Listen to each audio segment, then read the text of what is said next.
Okay, so the bottom line up top is that, of course, there are recent and expected thaw conditions affecting the valley now.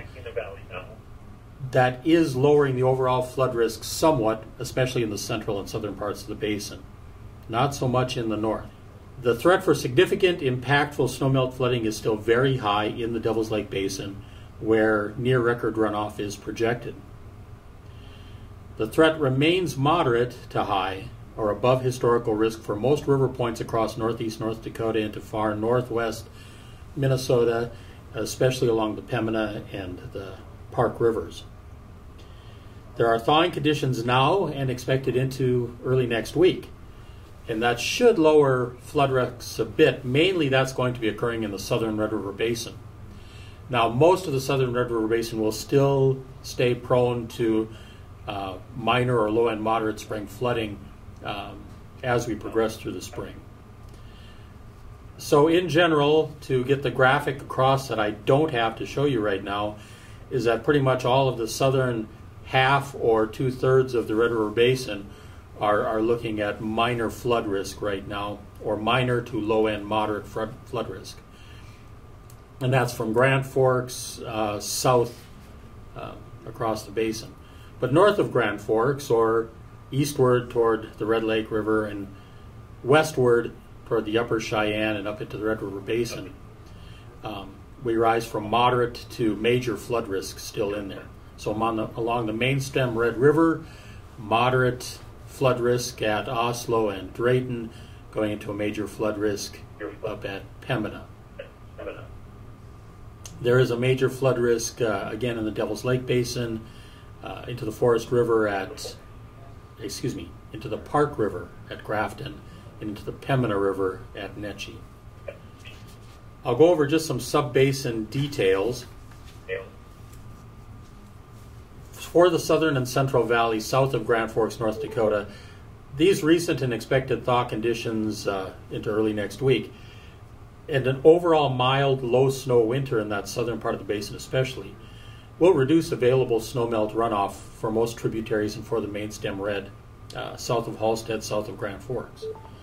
There are currently large areas of snow-free landscape, and if you were looking at satellite imagery with me, you would note that there's virtually wide open farmland fields throughout the Fargo area, southward into southeast North Dakota, into west central Minnesota.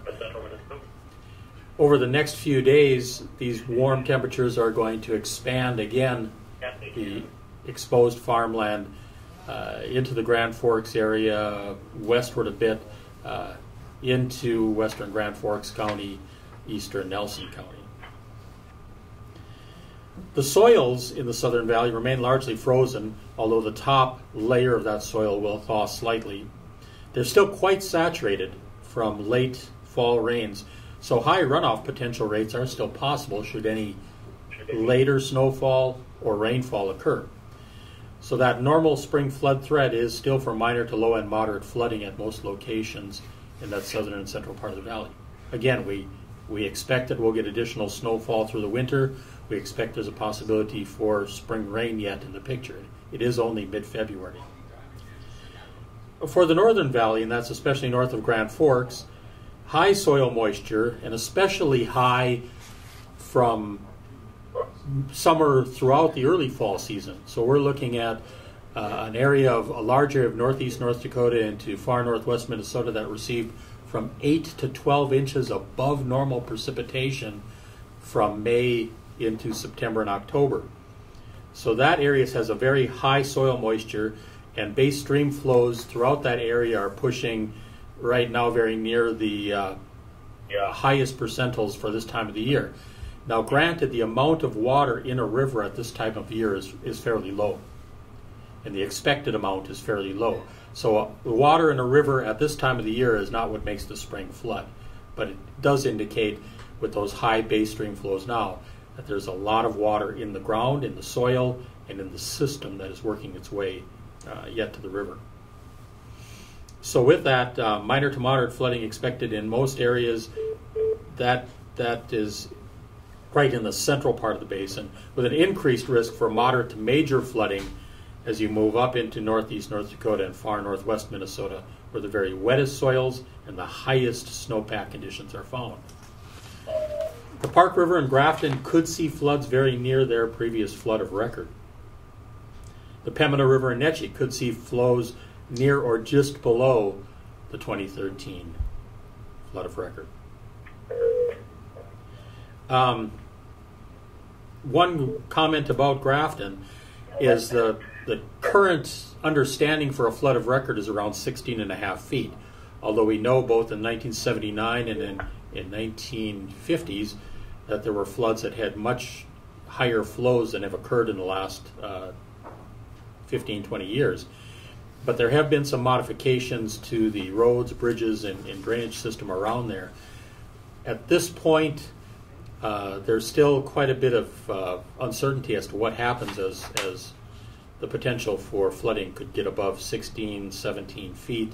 What type of water starts to move around Grafton as you get above 16.5, 17 feet. So that is still something that we'll be exploring more deeply to figure out what the impacts could be. At the Pembina River at Netchie, pretty much that pretty much tops out between 21.5, pushing up toward 22 feet, and it rarely gets any higher than that now. The levees around Netchie are built higher than that, but the spread of that water does tend to increase as you get up into those areas. The Devil's Lake Basin.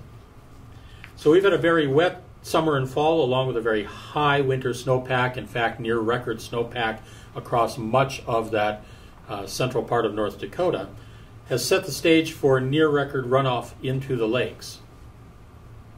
The record runoff, by the way, into the lakes is held by 2011 with some 677,000 cubic feet per second during that year. Though intermittent thawing has or will occur, most of that moisture is going to remain locked in the snowpack. So those 6 to 12 inches of excess rainfall from the summer and fall of 2016 is still draining into those lakes. The snowpack is near record level, and so Devil's Lake and Stump Lake could see a rise of 3 to 4 feet above current levels through the coming spring runoff season. Okay, there is some commentary in the background. If you can please put your phones on mute.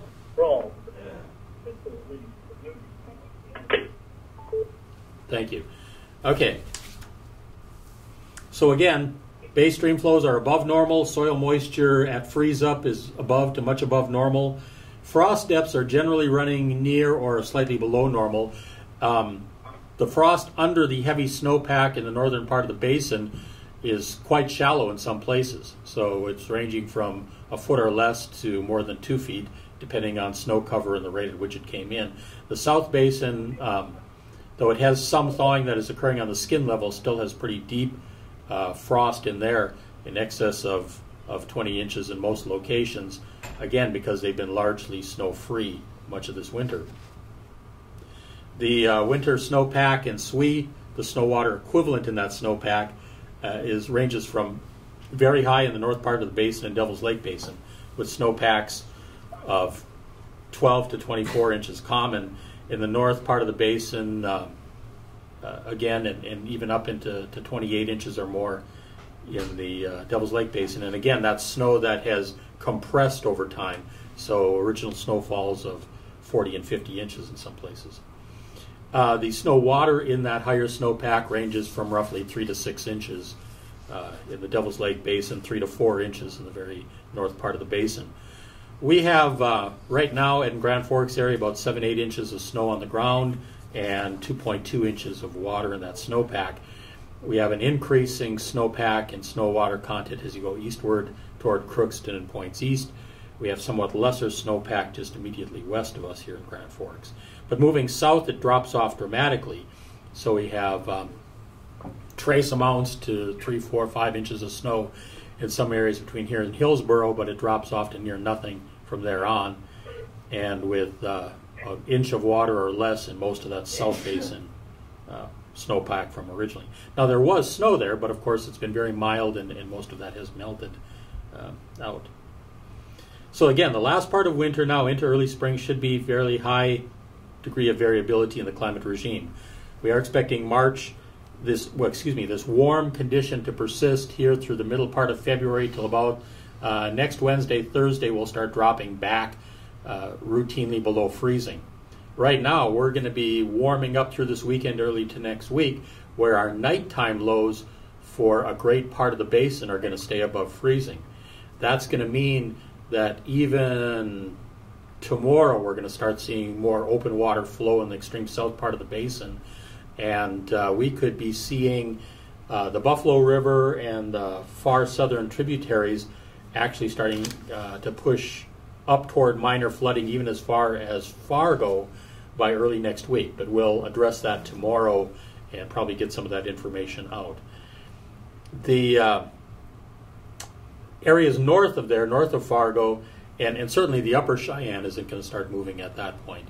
But those will continue to thaw and move water toward the river systems. So you're going to see the snowmelt that has occurred on the fields over the last few days moving into the ditches, from the ditch network into the streams. So that's going to start positioning itself and moving toward the rivers. As that moves toward the tributaries in the early part of next week, the red will get some of that flow, as we said, toward Fargo. But from points north, it's really not going to open up the Red River, and some of that water is going to move on top of existing ice, and later next week could refreeze. So we aren't expecting the Red River to open up, certainly not from Fargo and points north. As you get Halstead and points north toward Grand Forks, most of those streams should still remain frozen. But we'll be watching those temperatures closely. The snowpack again and the snow melt that's occurring will largely stay locked in the snowpack or right on the skin layer and likely not flow appreciably into ditches. So that'll still be poised for later melting.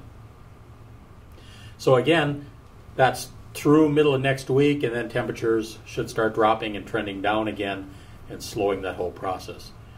As we go from late February into the first week of March, we're expecting to be moving toward near to even slightly below normal temperatures. And then for the month of March, the Climate Prediction Center's new outlook released today has the tendency for cooler and wetter conditions, basically North Dakota and across into Montana. And then for the entire period, March, April, May, starting to trend then toward mild or near normal temperatures into April and May, with wetter conditions overall expected across the area. So again, winter is not over. We would expect rainfall. We do have a quarter of an inch or more of rain in the forecast for next Monday. That's rain in the forecast for next Monday, February. And then from that later next week, we expect some snow. Closer to the Canadian border, we're going to have some rain and snow mix on Monday. So there, lots of excitement and things going on. The good news again, to summarize it, in the South Basin, that's all running off now and getting ready to position into the rivers this week. We'll see some opening up. Eventually that will freeze back down next week, and we'll see what else happens after that. Middle part of the basin, you're going to see again wide fields opening up and a lot of moisture moving toward ditches and into the smaller stream network, but not yet hitting the larger tributaries and not into the red. Further north, you're going to see that melt occurring, but sitting into that snowpack and locking up. And again, big threat areas are going to be those points north of Grand Forks, a little bit on the two rivers moving toward Hallock, certainly on the Forest River not looking too bad, but the Park River looking pretty dramatically bad. And Pembina River, especially at Netchie, should see some pretty significant flow there. And then that all contributes to the north end of the Red River. So by the time it gets from Drayton up to Pembina, it'll be picking up that increased flow and pushing that into major flood stage. Devil's Lake Basin, again, near record runoff potential with very wet conditions from last year, and that water moving into the system, as well as near record snowpack. So a lot of water to move there. The 2011 year had 677 acre feet. I may have said cubic feet, but acre feet of water that moved through that year. Actually, with the conditions expected this spring, under that same amount of preparation, and we might actually not see 2011 look as bad. 2009, which had a lesser overall threat, that year produced higher flows because the later spring got nastier. 2004 was one of the nastiest spring scenarios for northeast North Dakota, and that was when a large area of 2 to 4 inches of rain kicked in on March 22nd, 23rd, and rivers, again, the Forest River, the Park River, the Pembina River went ballistic, and then, of course, a heavy, large-scale inflows into Devil's Lake from that. So hopefully we won't see that materialize. That's at the top end of the spectrum for nasty possibilities in the background. Any questions from our emergency managers that may still be on the phone?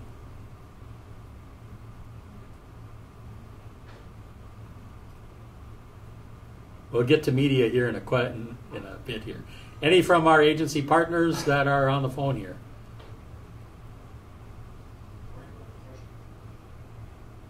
Is anybody still on the phone? Yep, we're still here, Greg. Okay. Yep, I'm here. All right, thank you. Any media questions? I may have one in the room here. Neil? So can you kind of summarize which North Dakota towns are at the most risk for major flooding this spring? Well, of course, the Devil's Lake area itself has permanent flood protection and infrastructure in place.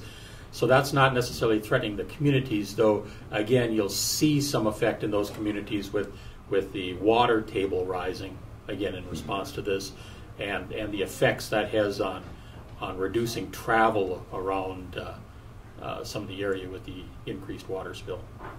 So that's not necessarily a threat directly to the communities. But the Forest River, I keep saying Forest River. The Forest River right now into Minto doesn't look that bad, but we'll have to watch that closely. So right now, not looking too bad. Just, again, the minor to moderate threat there. The Park River into Grafton, that has a huge amount of runoff potential there. And, of course, there's the 3 branches of the park that come into that area. There's a lot of down timber from these severe storms through the summer into those rivers as well that'll be plugging things up. So that's got a lot of things that we're going to have to be looking at. And then up in the Pembina River, the upper parts of the Pembina right now aren't looking so bad, so the flows coming out of Canada don't look to be near as much as what will be picked up locally. So the Pembina River into Walhalla not looking as bad right now, but Netchie is the one that it all comes together at. And one last thing, how about the Cheyenne River Valley into Jamestown? I'll just add one more thing on the north end, and of course Pembina will be picking up that flow plus the Red River flow and higher flows.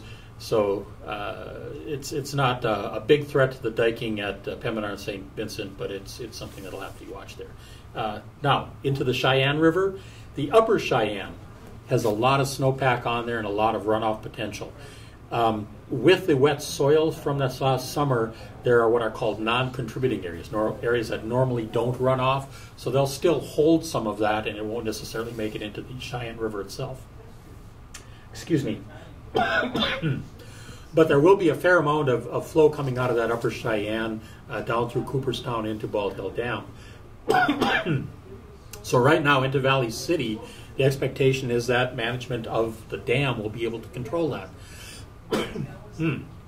And so from Valley City southward, minor to low end moderate flooding still is the main threat.